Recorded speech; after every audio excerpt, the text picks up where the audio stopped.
Stephen has mentioned before, a floor window, which is two pieces of glass have sandwiched a gate in between it so that you can look from the kitchen down into the wine cellar. This homeowner liked to work a lot, so right next to his bedroom we noticed that he had a study, so we put a doorway from the bookshelf so that at night and whenever he felt like it, he could easily get into his office to do work. Here at the top of a stair landing, we built in bookcases. Instead of having it bare, we built in bookcases and made sure that you could have a little niche where you wanted to sit and read a book.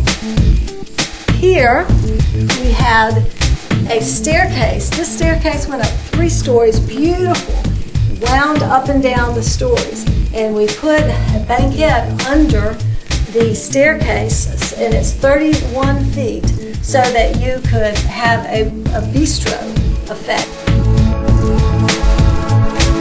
The particular house we did in central Ontario, north of Toronto in Canada, was an unusual project in that it was on an island and there were no bridges that connected it. We'd have to take a boat to get to it.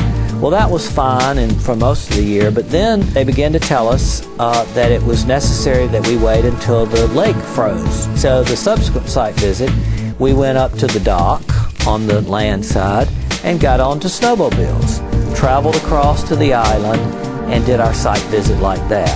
So that was a very unusual project, an exciting project that we were involved in just logistically.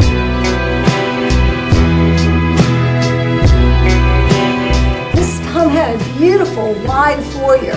So the homeowner wanted to do a lot of entertaining, so we decided to put twin banquettes on either side of the staircases. So as you go into this home, which also had a very formal, more traditional feel, we bridged the time periods by putting very interesting contemporary applications in the upholstered walls as you go up, and you have this very nice area which you can see. You then can have all kinds of space for entertaining. Sometimes we are able to work with celebrities, and while we don't say exactly who it is, we can tell you a little bit about their homes. In this instance, we were working with a country and western singer, and he has a lovely home. You can see the grand entrance right here. He also has a room that he calls the cowboy room, and in here it has some memorabilia from movies that he's been in, and you can see it's a very masculine room.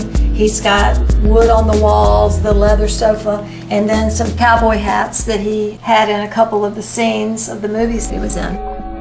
We have to take everything and put it together so that when the homeowner walks in, it feels right. And ultimately it boils down to nothing but that. It's just a feeling of is it right or not.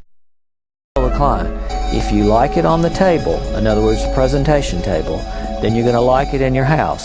If you don't like it on the table, you're probably not going to like it in the house.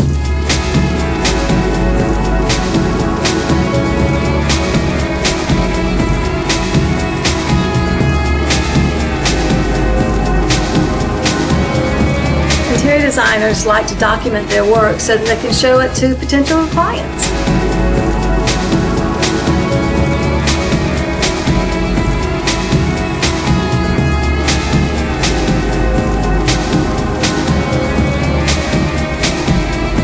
From the last of Camelot to the brilliant designs here at Pineapple House, we hope you've enjoyed this episode, and we'll see you next time on Wealthy Manor.